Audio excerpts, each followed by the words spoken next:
یہ ہے آب زمزم کا کنواں جو مکہ شریف میں واقع ہے، اور یہ پانی حضرت اسماعیل علیہ السلام کے قدموں کی برکت سے ملا ہے۔ ہر شخص یہ چاہتا ہے کہ وہ مکہ شریف جائے اور آب زمزم کا پانی پیے۔ اللہ تعالی ہم سب کو مکہ شریف جانے کی توفیق عطا فرمائے اور آب زمزم کا پانی پینا نصیب فرمائے، آمین۔ دوستو دیکھیے، یہ مسجد نبوی کی ایک چھت ہے جو آٹومیٹک کھلتی اور بند ہوتی ہے، اور یہ دنیا کی ایک ہی ایسی مسجد ہے جس کی چھت کھلتی اور بند ہوتی ہے۔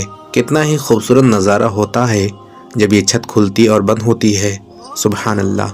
اللہ تعالیٰ تمام مسلمانوں کو مدینہ شریف کی زیارت نصیب فرمائے، آمین۔ حاجی علی درگاہ کبھی بھی سمندر میں نہیں ڈوبتی، چاہے کتنا ہی سمندر کا پانی چڑھ جائے۔ وجہ یہ ہے کہ حاجی علی جب ہندوستان آئے تو ان کا یہاں دل لگ گیا اور واپس نہیں گئے، اور یہی وہ جگہ تھی جہاں رہ کر انہوں نے اسلام کی تبلیغ کی۔ اور جب حاجی علی کا آخری وقت قریب تھا تو وہ مکہ شریف جانا چاہتے تھے، لیکن وہیں ان کا انتقال ہو گیا۔ ان کی آخری خواہش یہ تھی کہ ان کو کبھی بھی دفنایا نہ جائے۔ انتقال کے بعد ان کے تابوت کو سمندر میں بہا دیا گیا، لیکن آپ حیران ہو جائیں گے یہ سن کر کہ یہ تابوت وہیں آ گیا جہاں حاجی علی رہتے تھے، اور آج وہیں پر آپ کی مزار پاک ہے۔ اللہ تعالیٰ آپ کے درجات کو بلند کرے، آمین۔ سبحان اللہ، ماشاء اللہ۔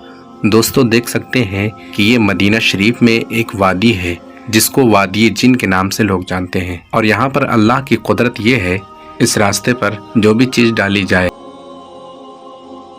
اللہ کے بنائے مچھر اگر پوری دنیا سے غائب ہو جائے تو دنیا کا کیا حال ہوگا؟ مچھروں کے غائب ہوتے ہی پہلا ہفتہ ظاہری طور پر بہت پرسکون ہوگا۔ ملیریا کے کیس اور اس سے ہونے والی بیماریاں ایک دم کم ہو جائیں گی۔ دوسرا ہفتہ آتے ہی وہ جانور جو مچھروں کو بطور خوراک لیتے ہیں بھوک سے مرنے لگیں گے، اور رات کے جانور دن میں انہی مچھروں کی تلاش میں ہر طرف نظر آنے لگیں گے۔ مچھروں کے غائب ہونے کے ٹھیک 1 مہینے بعد دریاؤں اور نالوں میں پانی زہریلا ہو جائے گا، کیونکہ یہ مچھر پانی میں اپنا لاروا چھوڑتے ہیں جو پانی کی گندگی صاف کرتے ہیں۔ مچھروں کے غائب ہونے کے کچھ مہینوں بعد ان شکاری جانوروں کی سنکھیا میں اضافہ ہوگا جو مچھروں کے کاٹنے سے اپنی خاص عمر سے پہلے ہی مر جاتے ہیں، اور وہ شہروں کا رخ کریں گے، اور 1 سال بعد چاکلیٹ ختم ہو جائے گی، کیونکہ کوکو بینز کے پودے کو پولینیشن کے لیے مچھروں کی مدد درکار ہوتی ہے۔ دیکھا اللہ کی یہ حقیر مخلوق بھی کتنی خاص ہے۔ دوستو ایک مرتبہ فرعون کے محل کی ایک بندی نے حضرت موسیٰ علیہ السلام کا کلمہ پڑھ لیا اور اسلام قبول کیا، تو بندی کو فرعون کے سامنے بلایا گیا۔ فرعون نے اس بندی سے کہا کہ دیکھ، تیرے سامنے صرف 2 راستے ہیں، یا تو اسلام کو چھوڑ دے اور مجھے خدا مان، اور اگر نہیں تو پہلے تیری دونوں بیٹیوں کو کھولتے ہوئے گرم تیل میں ڈالوں گا اور اس کے بعد تجھے۔ اس باندی نے فرعون سے کہا، یہ تو میری 2 بیٹیاں ہیں، اگر 100 بیٹیاں بھی ہوتی تو آج میں اللہ کے نام پر قربان کر دیتی۔ اس کی بیٹیاں گرم تیل میں ڈال دی گئی اور کھولتے ہوئے گرم تیل سے اوپر آ گئی، لیکن ایک آنسو کا قطرہ اس ماں نے اپنی آنکھوں سے نکلنے نہیں دیا۔ تو بس اللہ کی قدرت غیرت حرکت میں آئی اور اللہ نے اس ماں کی آنکھوں سے پردہ ہٹا دیا، تو اس ماں نے اپنی بیٹی کی روح کو نکلتے ہوئے دیکھا جو کہہ رہی تھی، ماں بس تھوڑی دیر کا صبر،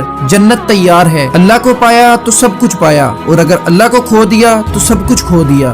جب یاجوج ماجوج دیوار سے آزاد ہوں گے اور چاروں طرف تباہی عام کر دیں گے تو عیسیٰ علیہ السلام اللہ کے حکم سے مسلمانوں کو کوہ طور پہاڑ پر لے جائیں گے جہاں یہ قوم نہ آ سکے گی، لیکن باقی کے انسان اور جانوروں کو یاجوج ماجوج کھا جائیں گے، اور یہ سوچیں گے کہ زمین والوں کو تو ختم کر دیا، اب آسمان والوں کی باری، اور یہ کہہ کر آسمان کی طرف تیر چلائیں گے۔ اللہ پاک ان کے تیروں کو خون سے رنگا ہوا واپس بھیجے گا، جسے دیکھ کر یہ بڑے خوش ہو جائیں گے۔ ان کو لگے گا کہ اب آسمان والوں کو بھی ختم کر دیا، اب تو ہمارے سوا کوئی باقی نہ رہا۔ پھر حضرت عیسیٰ علیہ السلام اللہ تعالیٰ سے ان کے لیے بد دعا کریں گے، جس کو اللہ تعالیٰ قبول فرمائے گا، اور یاجوج ماجوج کی گردنوں کے اندر نگف نامی کیڑے پیدا ہو جائیں گے، جس سے ایک ساتھ یہ سب ختم ہونے لگیں گے، اور پوری زمین لاشوں سے بھر جائے گی، جن میں سے بڑی بری بدبو آنے لگے گی جو برداشت کے قابل نہ ہوگی۔ پھر عیسیٰ علیہ السلام کی دعا پر اللہ پاک لمبی گردن والے جانوروں کو بھیجے گا جو ان تمام لاشوں کو اٹھا لے جائیں گے، اور پھر اللہ اپنی رحمت کی بارش فرمائے گا۔